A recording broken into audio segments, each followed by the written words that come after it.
Unconscious, awake, a stranger, a friend. These are the stories we must defend.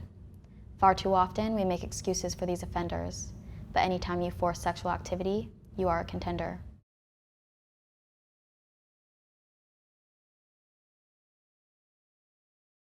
I love the daily grind of the sport. I love the sense of pride and self-esteem that you get from inside of you, not from somebody telling you you're great, but from you feeling it yourself, because there's 1,000 failures for every one success. I love the amount of determination, the amount of courage it takes to step onto the ice in front of hundreds or maybe thousands of people and perform.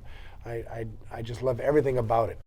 When I was a gymnast, there were no requirements for coaching. There was a very low barrier to entry.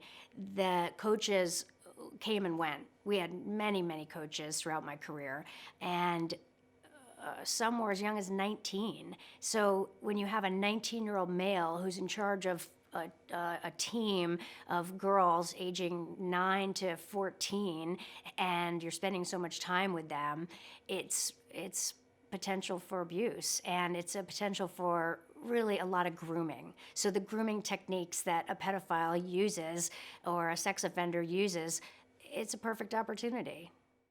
I was probably 70 pounds, 14 years old, and started hearing comments about my body, and as things like, oh, you should look like her, or things like, it looks like you swallowed an elephant, you look like a pig, you look like an airhead, comments that really start knocking you down. And as impressionable young athletes and girls, those comments really stay with us. So to win gold medals and to compete until your body couldn't go anymore was something that everyone was doing around you, and it wasn't ever questioned. And if we tried speaking up, it was normally unheard, so we just learned to go silent, cover all our emotions that we're feeling, and compartmentalize. So if anything's going on around us, we block it all out, and we're fine. And then things started piling up, and I wasn't okay. As the years went on, it graduated to oral sex, it graduated to anal sex, it graduated to, well, it's no graduation after that, I guess, right?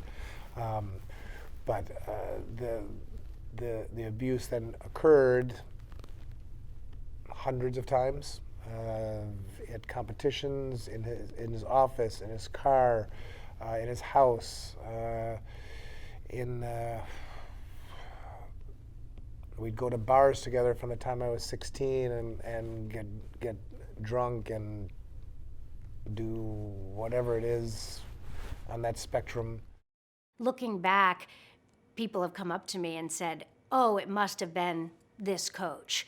And it makes me think, how did you know it was that coach? You must have known something. How could this have happened to these young athletes? They gave their all to pursue the dream of winning Olympic gold, and they put their trust in their coaches and their trainers and their physicians and their staff, and in return were abused. There's an expression that not every coach is a pedophile, but every pedophile wants to be a coach because they have access to kids. They have very little oversight. They pretty much get to do whatever they want to do.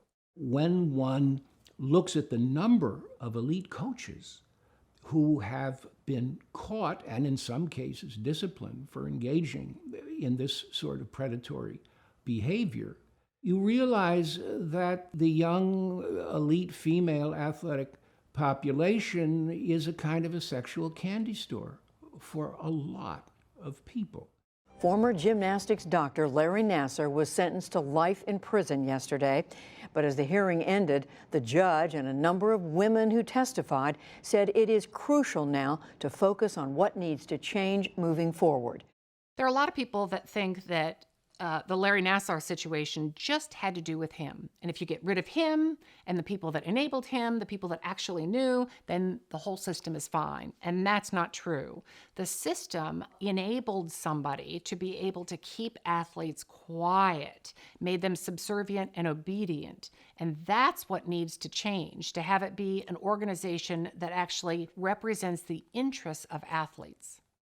Unless there is real, and this will mean radical reform within the sports federations, then making the right statements to Congress and others and claiming that you are going to take care of this problem is simply going to be rearranging the deck chairs on the Titanic. I mean, personally, my healing came from taking ownership of my life because I felt like I had no control over anything. And a lot of times, like when we're abused, you don't have any control. You know, we can sit here and be victims to our abuse, or we become survivors of the abuse. We're stronger than you now, and we're fighting harder. There will be change. This is just a starter. At what point will you realize it wasn't yours to take? Because clearly, it didn't matter that it was our life that was at stake.